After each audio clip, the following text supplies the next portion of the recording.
Iwan Bule pastikan tak maju lagi jadi calon ketua umum PSSI. Sinteyong angkat bicara soal masa depannya di timnas Indonesia. 1 Oktober jadi hari tanpa sepak bola demi hormati korban tragedi Kanjuruhan. Marcelino Ferdinand, aset masa depan sepak bola Indonesia. Efek Sandy Walsh main penuh, Kevin McClellan semakin jauhi zona degradasi.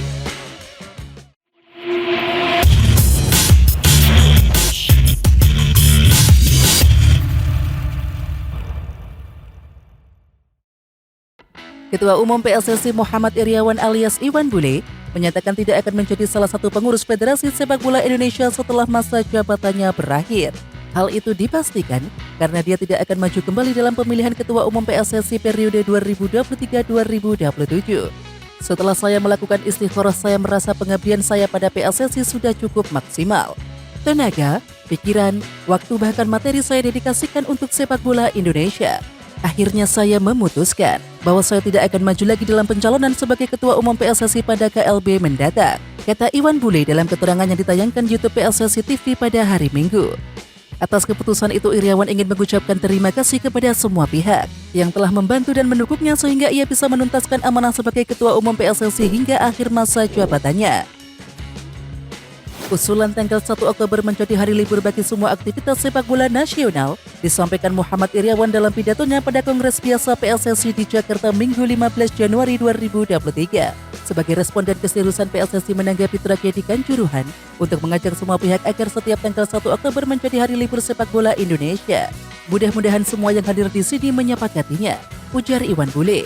Ia menyebut semua korban tragedi berdarah itu pantas dinobatkan menjadi pahlawan sepak bola.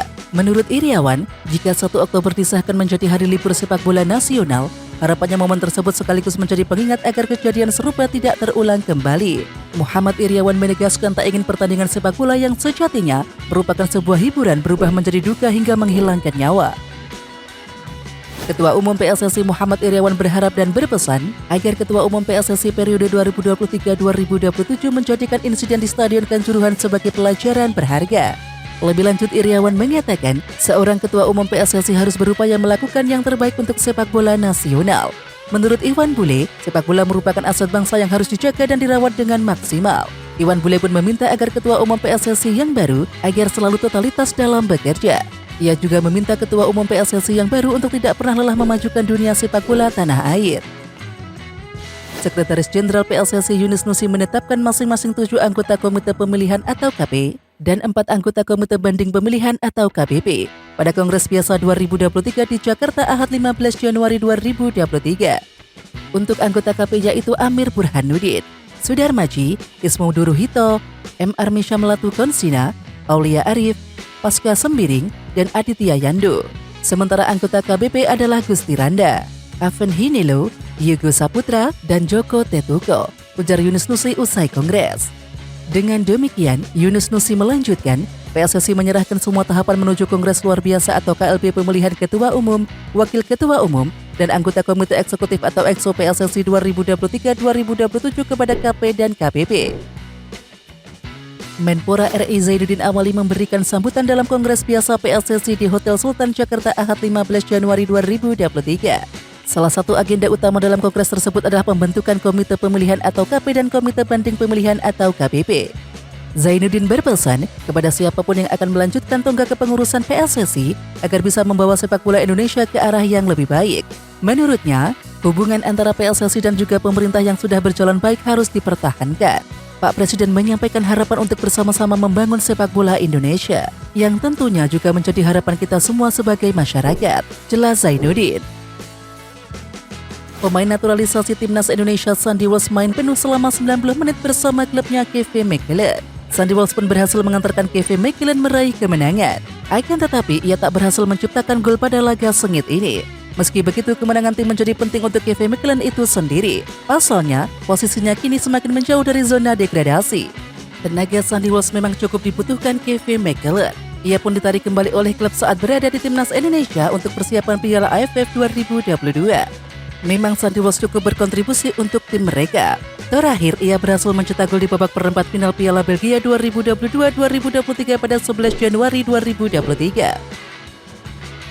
Usai 2 kali gagal mempersembahkan gelar Piala AFF, masa depan Sinteyong menjadi salah satu isu yang banyak diperbincangkan. Terkait dengan hal ini, Sinteyong pun angkat bicara melalui sebuah blog di situs berita Korea Selatan Navir. Sinteyong menegaskan bahwa ia akan melanjutkan pekerjaannya sebagai pelatih timnas Indonesia. Setelah liburan singkat di Korea Selatan, Sinteyong akan kembali ke Indonesia pada 1 Februari mendatang. Ia akan mempersiapkan timnas U20 Indonesia untuk berlaga di Piala Dunia U20 2023 yang akan digelar di tanah air. Setelah liburan singkat, mulai 1 Februari kami akan mulai mempersiapkan Piala Dunia U20 2023, tulis Sinteyong. Indonesia luar biasa, saya tidak pernah mendengar nama pelatih diteriakan saat bermain sepak bola, tulis Sinteyong. Fans kami selalu meneriakan nama saya ketika saya masuk dan keluar stadion. Mendengar suara itu membuatku merinding, ujar Sinteyong. Penampilan Marcelino Ferdinand di Piala AFF 2022 menjadi sorotan dari 2 pundit sepak bola asal Malaysia. Mereka adalah Faiz Gurun dan Ki Sundaresan yang memandu acara bola itu di live TV olahraga Malaysia Astro Arena. Marcelino menjadi sorotan saat keduanya membahas tentang pemain yang layak menjadi pemain muda terbaik di Piala AFF 2022. Dia adalah pemain yang sangat muda, masih berusia di bawah 20 tahun, dan bermain untuk Persebaya Surabaya. Dia mencetak gol dan mencatat 1 assist. 1 gol yang ia cetak adalah gol yang cantik, dengan permainan kombinasi bersama Sadil Ramdhani. Di Piala AFF, meski hanya 1 gol dan 1 assist, tapi rasa saya dampaknya cukup terasa setiap kali dia tampil melawan tim manapun. Sinteyong dan Park Hang-seo menampilkan drama yang membuat pertandingan tambah panas pada semifinal Piala AFF 2022 beberapa waktu lalu. Tetapi ketika pertandingan berakhir, saat timnas Indonesia mendapatkan kekalahan dari Vietnam, Sinteyong mengungkapkan sebuah fakta menarik. Menurut Sinteyong, perseteruan yang terjadi dengan Park Hang-seo selama Piala AFF 2022 sudah berakhir. Pertama-tama tidak ada trik taktis atau pertengkaran dengan pelatih Park Hang-seo, tulis Sinteyong. Menurutnya, perseteruan dengan Park Hang-seo sudah selesai ketika timnas Indonesia kalah di leg kedua semifinal Piala AFF 2022. Dukungan sejumlah tokoh ternama terhadap pencalonan diri Erick Thohir sebagai Ketua Umum PSSI disebut sebagai fenomena milenial Erick oleh Direktur Eksekutif Institute for Political Analysis and Strategy, yakni Fuad Ginting. Menurutnya, fenomena tersebut terlihat dengan adanya gelombang besar dukungan dari anak muda yang yakin akan kepemimpinan Erick Thohir. Ini menunjukkan adanya fenomena milenial Erick, kata Fuad Ginting dikutip pada Senin 16 Januari 2023.